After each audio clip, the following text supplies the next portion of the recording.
Chapter 17. And there came one of the 7 angels which had the 7 vials, and talked with me, saying unto me, Come hither, I will show unto thee the judgment of the great whore that sitteth upon many waters, with whom the kings of the earth have committed fornication, and the inhabitants of the earth have been made drunk with the wine of her fornication. So he carried me away in the spirit into the wilderness. And I saw a woman sit upon a scarlet-colored beast, full of names of blasphemy, having 7 heads and 10 horns. And the woman was arrayed in purple and scarlet color, and decked with gold and precious stones and pearls, having a golden cup in her hand, full of abominations and filthiness of her fornication. The founders didn't write.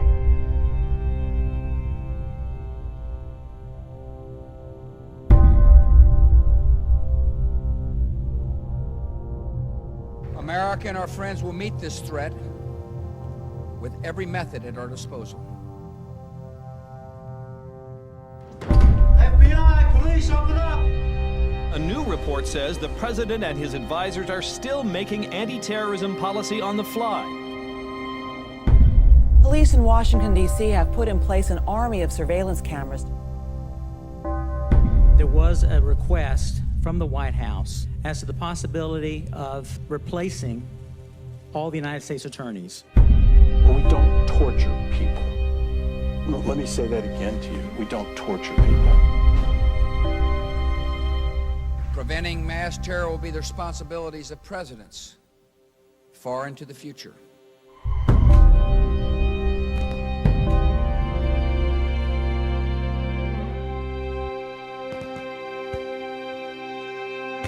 I mean, we, tend to think, oh, Nazi Germany, it's like a Leni Riefenstahl film.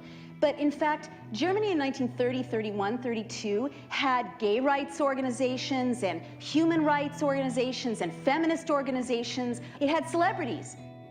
It had all kinds of newspapers, all kinds of debate, all kinds of dissent. It was a modern state. I didn't stop with Germany. I started to read about Stalin's Russia and Mussolini's Italy. East Germany in the 50s, Czechoslovakia in the 60s, Pinochet's coup in Chile in 73, and the Chinese crackdown on the democracy protesters at the end of the 80s. The same things recur again and again and again. Little subversions of people's rights, little constitutional changes. Fear is the most devastating of all the threats we can have in a democracy. The language of fear will cause ordinary, decent people to do things that's not in their character.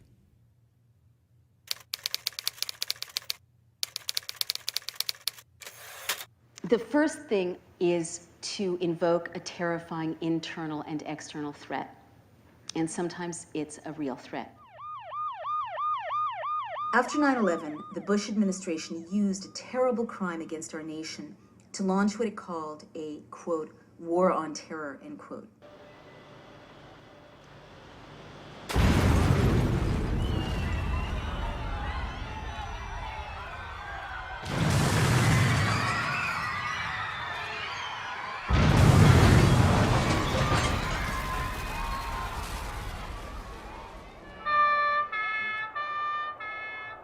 Other countries that were hit by the same bad guys went after the terrorists while still protecting the rights of their citizens. But the Bush team raised Americans' fear level as high as possible. We will discover and destroy sleeper cells. Government says because the 19 hijackers got into the country legally, investigators want to know if more terrorists have slipped in the same way. Right after 9/11, the government created the Department of Homeland Security. And one of the first things it did was literally to create a way to manipulate the levels of our fear. In Berlin in 1933, the German parliamentary building, the Reichstag, was set on fire. Many historians say this was a staged attack, but it was a terrible shock to people's sense of security. The National Socialists seized on this to pass laws to subvert the German Constitution. So, They said you're not patriotic unless you pass Clause 2 and later the Enabling Acts. It means the state can open your mail.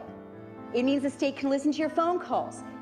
It means that you as Parliament give up much of your authority to the leader. And so that legal process prepared the way for everything that followed. We see now in our own country legal maneuvers that undercut our civil liberties. By October 2001, the White House drove the USA Patriot Act through Congress. The Patriot Act is over 300 pages long. It weighed as much as a baby. It was printed at 3 in the morning, and they had to vote on it by 11 a.m.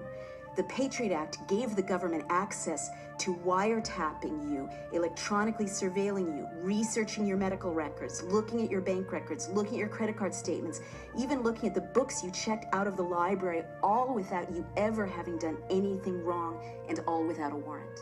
Today we take an essential step in defeating terrorism while protecting the constitutional rights of all Americans. Congress passed a new law called the Uniting and Strengthening America by Providing Appropriate Tools Required to Intercept and Obstruct Terrorism Act of 2001. The Patriot Act.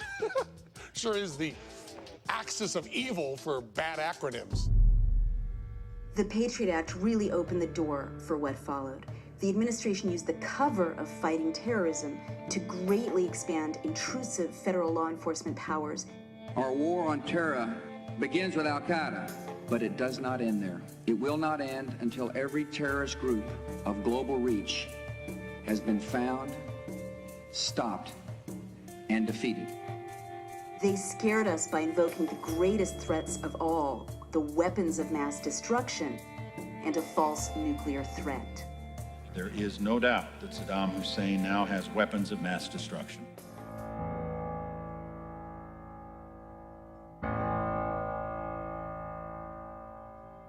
This government does not torture people. We don't torture people. Khalid Sheikh Mohammed, We don't torture people. waterboarding. We do not, I don't It's talk about torture. techniques, and we don't torture people. Now listen to me. I want you to listen to me.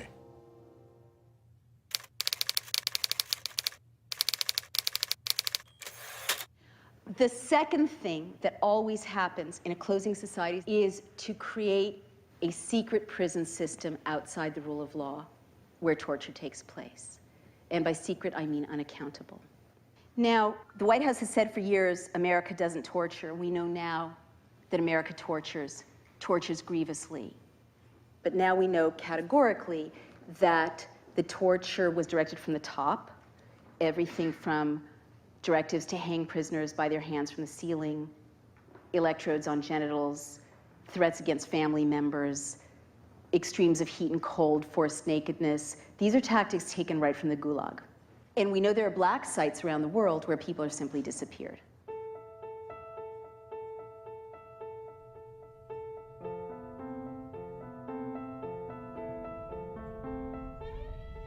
The secret prisons and Guantanamo became settings where U.S. agents tortured prisoners. The administration defended torture as being necessary to save American lives.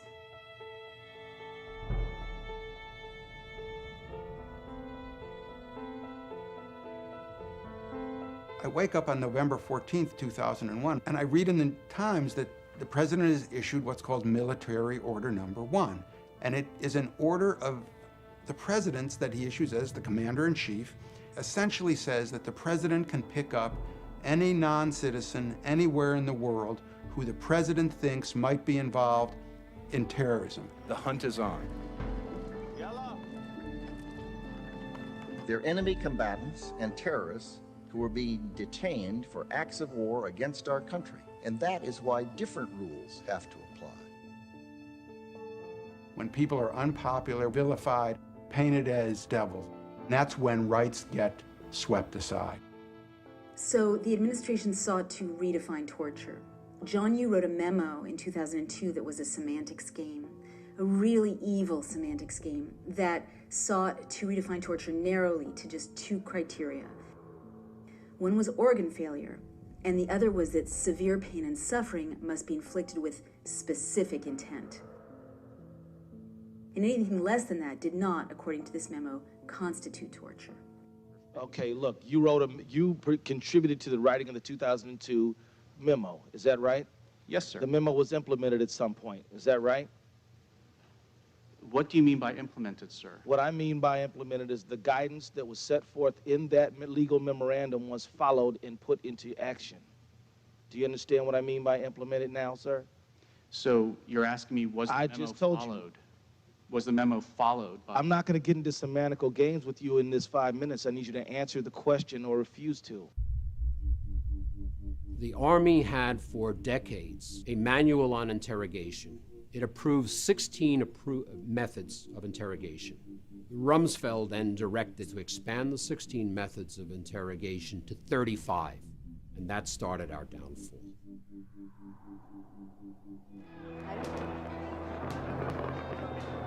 You know, even the justification for invading Iraq,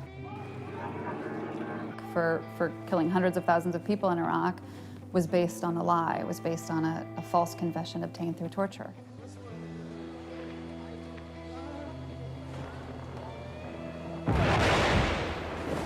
We use it as a justification to topple a regime, to invade a country, to kill hundreds of thousands of people. This is not the last war that America is going to fight.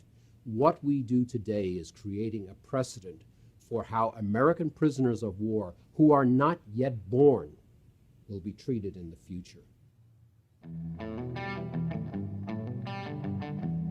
In 2006, Congress passed the appalling Military Commissions Act, which stripped detainees of many rights to a trial and allowed many kinds of brutality. It expands the definition of an enemy combatant and gives the president the power to detain them indefinitely. When Congress passed the Military Commissions Act, it was really a slap in the face of the founders, because they fought for any accused to have the right to a speedy and public trial by an impartial jury. This bill spells out specific, recognizable offenses that would be considered crimes in the handling of detainees. So what the Military Commissions Act does is, in a stroke, it strips the detainees of the right to challenge their own detention and treatment, or even see the evidence against them. If that person is going to be tried, they're not going to be tried in front of a regular court like we're familiar with, but in front of a special court called the Military Commission. They can be done in secrecy, evidence from torture can be used at a death penalty. Essentially, a person could be tried and executed without anybody in this country knowing about him, and the whole thing could happen in an aircraft carrier. The military tribunals are kangaroo courts, modeled after Stalin's show trials and Hitler's people's courts, where similarly the accused couldn't hear the evidence against them.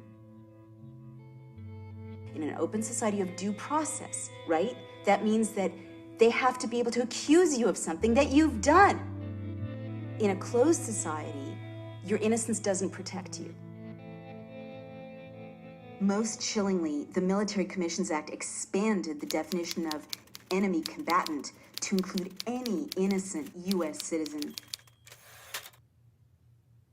Right now, the President of the United States, any president to come, can say to any one of us sitting here, anyone out on the street, you're an enemy combatant. And because the president has said so, that makes you one.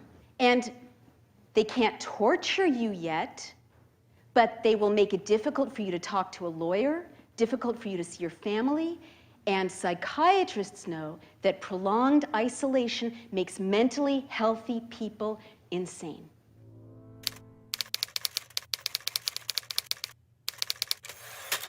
The third thing a would-be dictator always does is to create a paramilitary force that is not directed by the people. Any suggestions? Blackwater. That's right. I mean, when I lie awake at night, out of all these things, this is the one that scares me most. Hey, all these fuckers right here.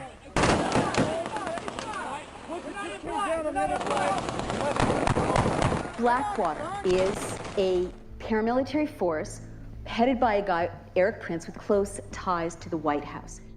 Eric Prince's family's wealth has contributed over $2.4 million to the Republican Party and its candidates. Blackwater alone has secured more than $500 million in federal security contracts since the year 2000. Two-thirds of those contracts are what is known as no bids. Who needs ammo? Most Americans don't know that Blackwater contractors are hand-picked torturers and murderers from countries that torture and murder their own civilians. Do you have any qualms about hiring people out of Chile to participate actively in this war? I believe the persons of that country have a free right to contract. I was in New Orleans in the aftermath of Hurricane Katrina, and I saw Blackwater mercenaries speeding up and down the streets in unmarked cars, heavily armed with M4 machine guns, flak jackets, other weapons strapped to their legs.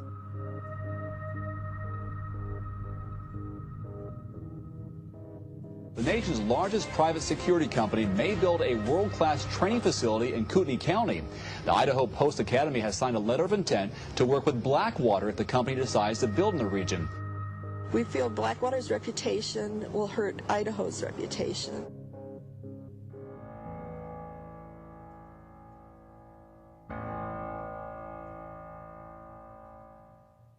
We've got a crisis. We're at war. The enemy is plotting to attack us. This proposal will allow us to gather intelligence information on that enemy that we otherwise would not get.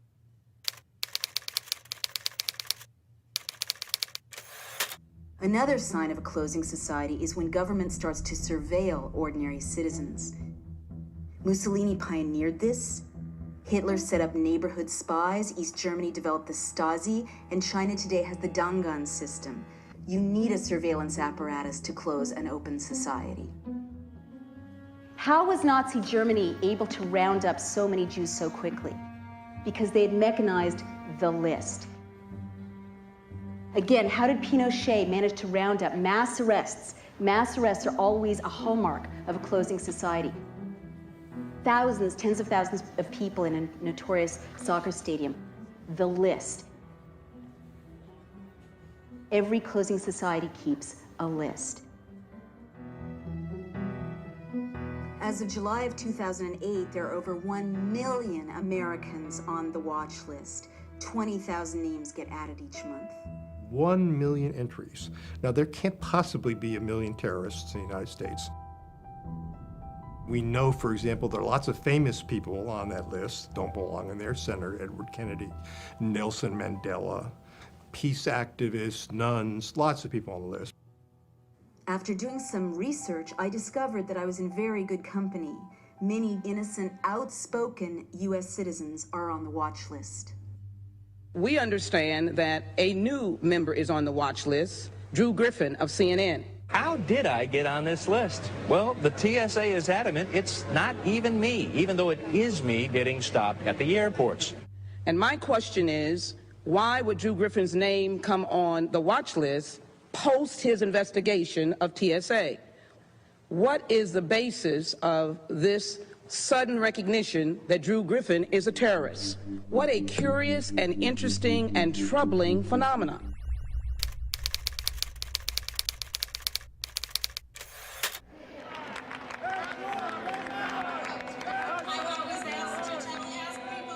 In 2004, at the Republican National Convention, the New York police spied illegally on anti-war protesters. There were also reports that the FBI was illegally spying on other nonviolent groups of Americans, meeting in churches and in Quaker houses of worship.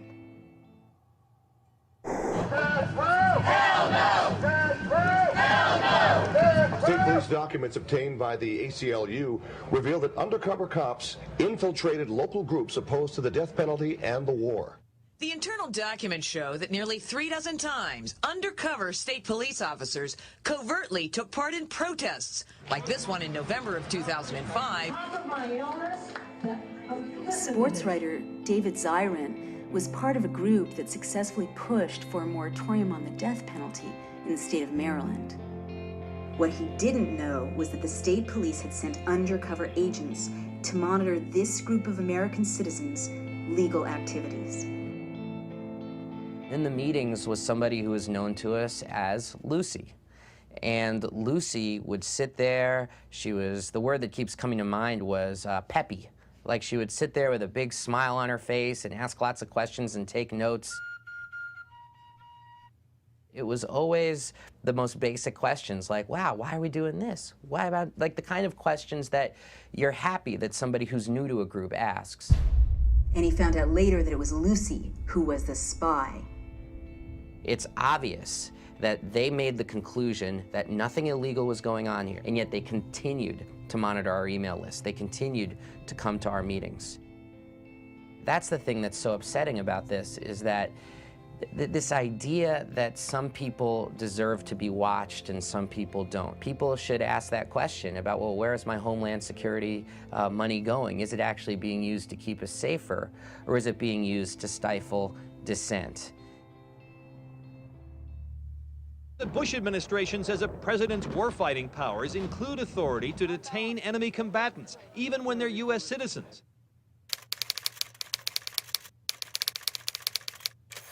The next thing is to arbitrarily detain and release citizens. And again, this is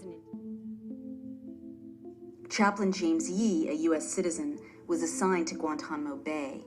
He dared to speak up against the mistreatment he saw there of the prisoners.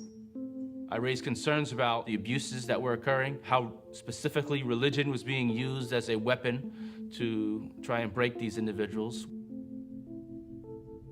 And then a troubling incident occurred. Captain James Yee was arrested after he was caught with classified documents and diagrams. Chaplain James Yee was returning from service in Guantanamo. As he got off the plane in Florida, he was detained. Much of what they were looking at were articles that I had printed off the internet. I had been enrolled in a master's degree program, and I was doing a research paper on the Syrian president. Most immediately thereafter, I was then accused of being a terrorist spy and thrown in prison. I was locked away in a single solitary cell in Charleston, South Carolina, the very same facility where the U.S. government holds what they term U.S. citizen enemy combatants. I was worried that I was going to be falsely convicted of these heinous crimes and then wrongfully put to death, whether by the electric chair or some other means. James Yee was held in solitary confinement for 76 days.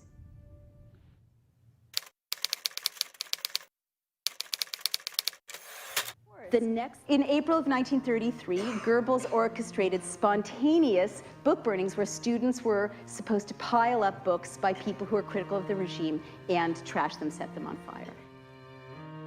You saw people like Dan Rather, a critical report of Bush's service. CBS News, 60 Minutes, and this reporter drew fire today over our reports that raised questions about President Bush's military service record. Subsequently, the White House put so much pressure on his employer that Dan Rather now claims in a lawsuit that his employers caved to White House pressure and drove him out of his job. The central thing here is you can't have freedom of the press if you're going to have large, big corporations and big government intruding and intimidating in newsrooms. The chilling effect on investigative reporting is going to be something we don't want to see. The next step a would-be dictator always takes is to restrict the press. Of course, this is really scary, you know, to me, but it should scare all of us. There can be no excuse for anyone entrusted with vital intelligence to leak it, and no excuse for any newspaper to print it. Bill Keller, the executive editor of the New York Times, chose to publish a story that revealed that the White House, under the guise of fighting terror, was secretly and illegally monitoring financial transactions through a Belgian telecom company called SWIFT. Some in the press, in particular the New York Times, have made the job of defending against further terrorist attacks more difficult by insisting on publishing detailed information about vital national security programs. Other pundits used White House sound bites that called for Bill Keller's prosecution on the basis of treason. Anybody who leaks or publishes classified data in a time of war in a highly successful program such as the SWIFT base, they should be tried for treason. If they were found guilty of treason, I would have no problem with them being executed.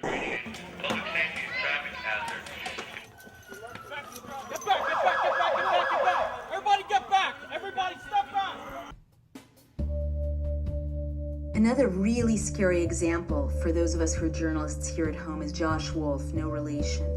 He's an American freelance journalist who was jailed by a federal district court for refusing to turn over a collection of videotapes he had made during a political protest.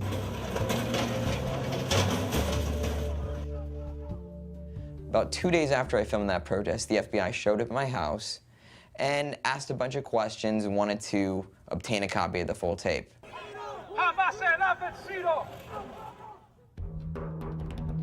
Even after the FBI's subpoenas, Josh Wolf acted like a journalist and refused to turn over his sources. For this, he was sentenced to prison. I figured it would be the journalists spend the night in jail and they decided to drop the subpoena afterwards. This wasn't the case. You're taken by U.S. Marshals from a courtroom, forced to strip down to absolutely nothing, handcuffs in the front, a chain around my waist tied to my feet. I remember seeing this very large guy, giant guy, shaved head, tattoos, looked completely scary as all can be. He's like, "So what are you in here for?" And I'm like, "Oh, I'm a journalist that refused to provide tape and testify before a grand jury about protesters." And he's like, "So you're here for not snitching? That's amazingly cool, man." He's like, "Be sure to tell people about that. You'll get respect. You won't have anything to worry about." And I'm like, "All right, note to self, I'm here for not snitching." Josh served 226 days in an 8 by 10 foot cell. His sentence was longer than that for any journalist in U.S. history. The real risk, the real frightening fact was that the federal government was trying to obtain the identities of people who don't support what this government is doing, and using a journalist as an agent, a de facto agent, to do it. When I was speaking to intelligence officials about WMD in Iraq, they were willing to speak precisely because they knew that I would protect that confidentiality. And when you lose that ability to guarantee somebody's, to protect your sources, then you lose that information. Ultimately, it's the public as a whole that loses.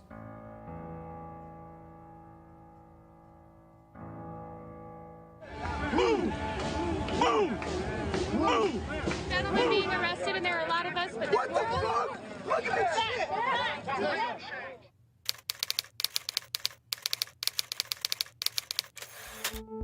We already saw the White House use laws to silence dissent. If you're charged with the Espionage Act, you can be sent to prison for 10 years. So if you're charged with treason, you can be executed. But even scarier are new laws. One that's been passed redefines protest as terrorism, and another that's been proposed simply criminalizes free speech.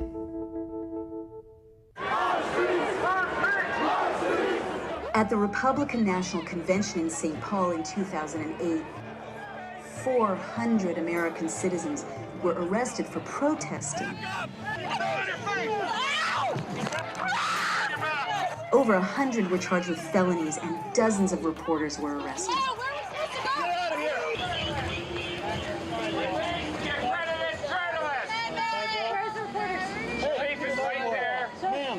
Release the accredited journalist now! From the convention floor. You are violating my constitutional right. You are violating now. Sir, I want to talk to you. Do not arrest me. Right, sir. Do not arrest me. Go right there. He's under arrest. Stay right there.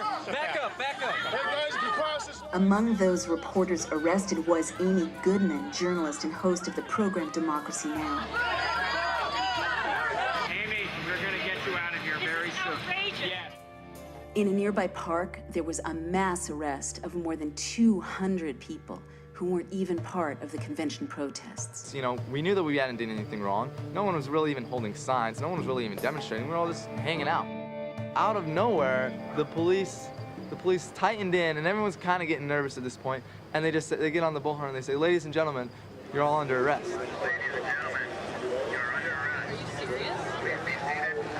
I'm seeing families and kids with University of Minnesota shirts and at that point no one really believed it. But then as they started slowly moving in, it became real clear that this was a mass arrest and that they were going to arrest people without any probable cause, without witnessing any sort of crime other than hanging out in a park.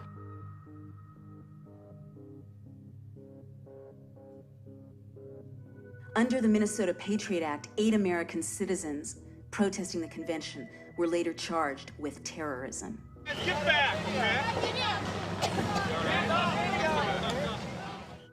H.R. 1955, which blessedly hasn't passed so far, partly because we've been out there beating the drum about it. It was a bill with lots of support. Some members of Congress want to know why President Bush claims he can sometimes just ignore the law if he feels like it. This president's theory of his power is now, I think, so extreme that it's unprecedented. He believes that he has the inherent authority to violate federal law.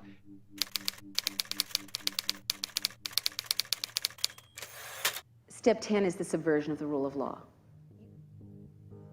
Beginning in October, the Army plans to station an active unit inside the United States for the first time to serve as an on-call federal response in times of emergency.